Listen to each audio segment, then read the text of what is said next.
Growing up in the small town of Huntsville, Texas, was like living inside a snow globe. The world was small and predictable, yet infinitely beautiful. I, Charlotte, found myself deeply rooted in this miniature universe, drawn to the earth and its many mysteries. Michael, on the other hand, always had his eyes fixed on the sky, his spirit as restless as the wind that rustled through the cotton fields, carrying dreams of exploring the cosmos. We'd known each other since the 3rd grade. He, with his sketches of rockets and galaxies, was the boy who dreamed of the stars, and I, with my growing collection of rocks and leaves, was the girl grounded in nature's embrace. In our own peculiar ways, we were both drawn towards the future, looking ahead with hope and curiosity. We often spent our evenings together under the wide-open Texas sky, sharing dreams over cups of hot chocolate, surrounded by the melody of cicadas and the whisper of the cool southern breeze. "The universe needs explorers, Char," Michael would say, his eyes glinting with 1,000 reflected stars. I would squeeze his hand, replying, "And our Earth needs guardians." Though our dreams pointed us in different directions, we always met in the middle, our shared vision for a better world forming an unbreakable bond. We sailed smoothly through high school, bolstered by our shared dreams and mutual support. He became a beloved figure at the local observatory, and I started a recycling program in our school, an initiative that eventually spiraled into a town-wide effort. Our love was not just confined to each other, it extended to the world we aspired to impact. As Michael moved on to a prestigious aerospace engineering program, I found myself at a liberal arts college with a scholarship in environmental science. The distance between us was filled with longing, but also growth, as we began to understand what it meant to chase our dreams and still hold on to each other. We married young, right out of college, turning a childhood friendship into a lifelong commitment. And so we were, 2 dreamers, best friends, now partners, each passionate about our path. As his dreams took him closer to the stars and mine anchored me to the health of our planet, we began an odyssey that would test our commitment to our causes and each other. The day Michael was selected for the International Space Mission was unforgettable.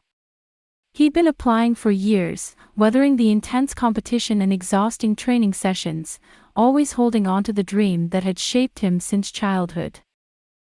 That morning, he had received the call. I watched as his face lit up, the joy in his eyes outshining even the brightest stars he yearned to reach. He dropped the phone, scooped me into his arms, and we twirled around our tiny kitchen, our laughter echoing against the walls. "I made it, Char," he breathed, his voice choked with emotion. "I'm going to space." The pride I felt for him was immense, bursting from within me like a supernova. That same day, I was handed a thick envelope by an anonymous source during a conference I was attending. The envelope was filled with documents, financial reports, legal affidavits, corporate memos. It was the evidence I had been seeking to expose a conglomerate responsible for a major environmental scandal.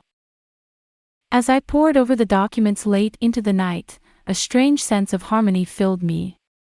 Here we were, Michael and I, 2 dreamers from Huntsville, making strides in our separate but parallel journeys. I couldn't help but marvel at the synchronicity of it all. In our shared home office, our worlds sat side by side, almost mirroring each other.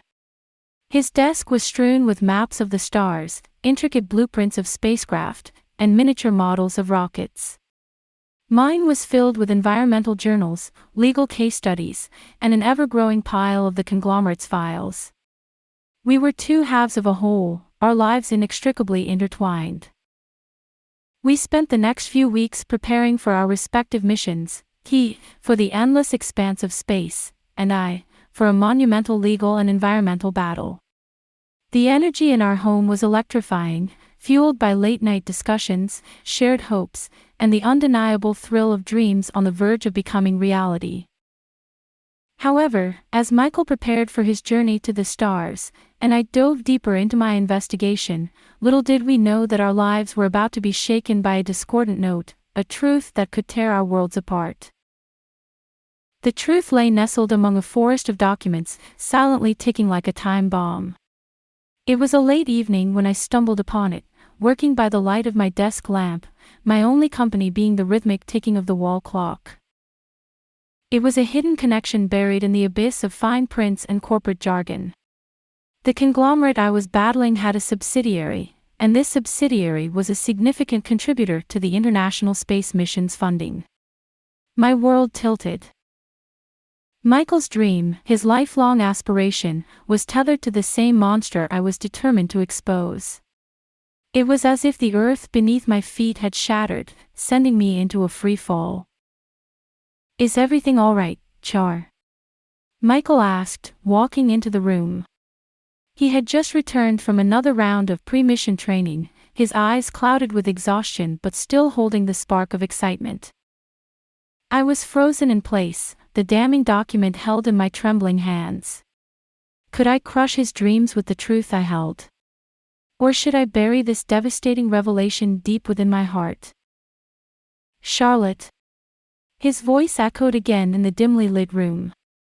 I looked up, managing a weak smile, all while the secret I had just discovered felt like a stone lodged in my throat. Just tired," I mumbled, quickly closing the file, burying the secret once again. I watched as Michael's dreams took flight each day, knowing they were fueled by a tainted source. The guilt bore into me, heavier and more persistent than the Texas heat. The man I loved, and the cause I lived for, were suddenly on opposite sides of the battlefield. The harmonic melody of our life was disrupted, replaced by a dissonance that threatened to shatter our worlds. The day I decided to tell Michael was a Sunday. The morning was languid, the world outside bathed in a soft, ethereal light. Michael was in the kitchen, his hands deftly flipping pancakes, a small tradition we had cultivated over the years. Walking into the kitchen, I was hit by the sweet aroma of pancakes, usually a comfort, but today it seemed to tighten the knot of anxiety in my stomach. Michael stood by the stove, whistling a tune we both loved. "Michael," I began, my voice barely a whisper, lost amidst the sizzling of the pan and the gentle humming of the fridge. He turned around, his smile warm and inviting, his eyes full of love. "Yes, love," he responded, flipping another golden pancake onto the stack. It felt as if time had slowed down. The words felt heavy on my tongue, but they had to be spoken. "I need to tell you something," I finally said, meeting his gaze. His eyes, the color of the twilight sky, held a trace of concern. "What is it, Char?" I took a deep breath, and in a flurry of words, I revealed everything: the documents, the conglomerate, their shadowy subsidiary, and the damning link to his mission. The room fell silent. Only the sound of the ticking clock and the faint whistle of the wind from the outside could be heard. "Are you sure, Char?" Michael finally broke the silence. His voice was steady, but his eyes reflected the storm brewing inside him. The reality of the connection was too stark to deny. The revelation hung heavily between us, like an unwanted guest at the breakfast table. Michael silently walked out of the kitchen, leaving behind the stack of uneaten pancakes and a wife wrestling with the aftermath of her revelations. The truth was out, but it had left a chasm in its wake, the depth of which was yet to be known.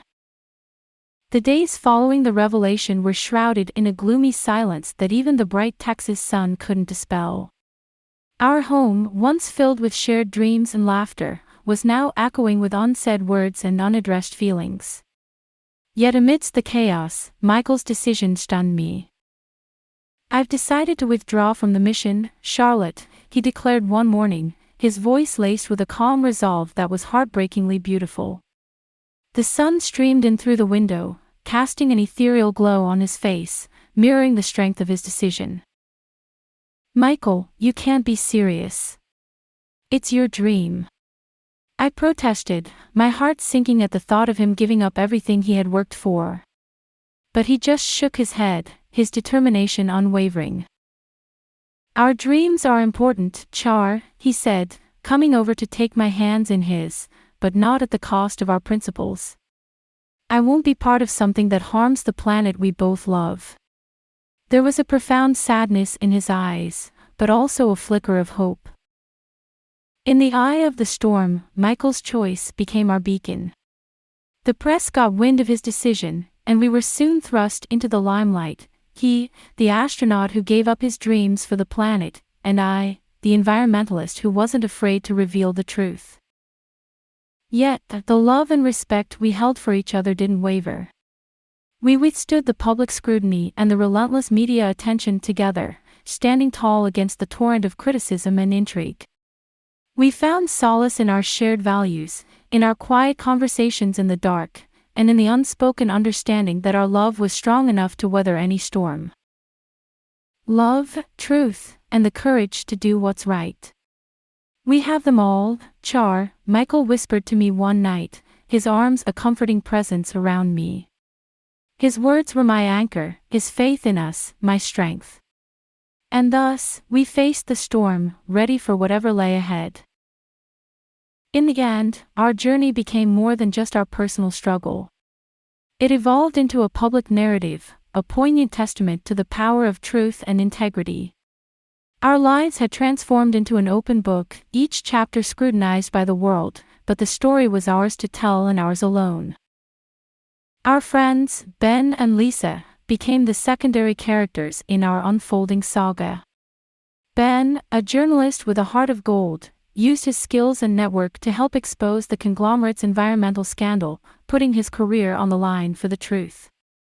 Lisa, a seasoned attorney with a fiery spirit, became our legal guide, her passionate speeches echoing in the courtrooms and the hearts of people following our story. The trial was grueling. Long days turned into weeks, and weeks into months. There were times when it felt like we were losing, that the conglomerate's powerful attorneys and vast resources were too much for us. But we persisted, anchored by our unwavering belief in our cause. Michael, despite his public withdrawal from the mission, maintained his dignified demeanor.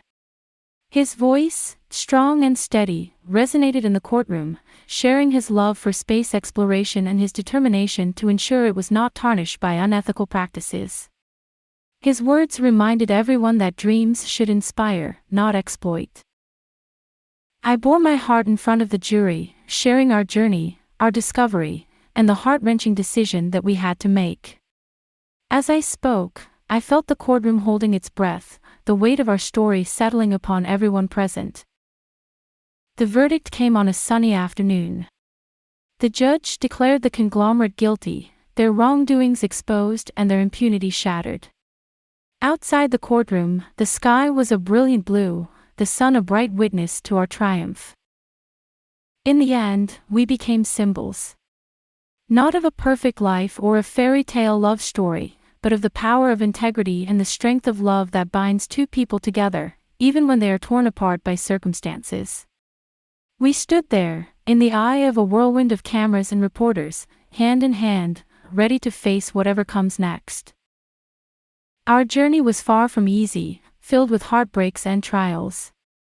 But it was our journey, a journey of truth, love, and undying commitment to our principles and to each other. And as we stood under the open Texas sky, with the earth beneath our feet and the stars above our heads, we knew we wouldn't have it any other way.